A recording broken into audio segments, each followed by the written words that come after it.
গাওয়া গান।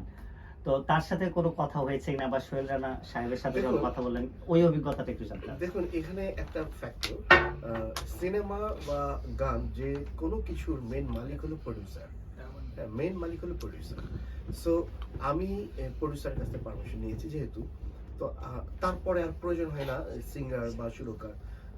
যদি প্রডিউসার না থাকতো তাহলে তো সিঙ্গার বা যে সুরকার তার কাছে যেতাম। তারাও যদি না থাকতো তাহলে কোনো না কোনো ভাবে আমি এটা অ্যাডপ্ট করতাম। যেহেতু প্রডিউসার স্টিল অ্যালাইভ, সো আমি তার কাছ থেকে পারমিশন নিয়েছি।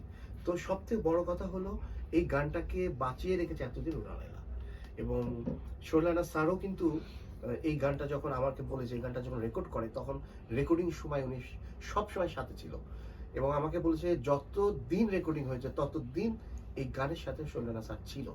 তো আমিও সেরকম, আমি আছি গানের সাথে।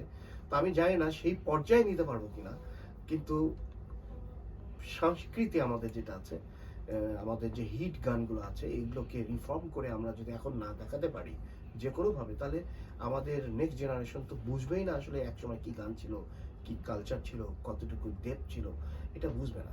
নতুন নতুন গান আমি বিদেশ থেকে অ্যাডপ্ট করে যদি নিয়ে আসি তাহলে আমরা হারাই যাব, পুরানো সংস্কৃতিকে হারাই যাব। তো পুরানো সংস্কৃতিকে বেঁচে রাখার জন্য আমার এই পদক্ষেপ একটা।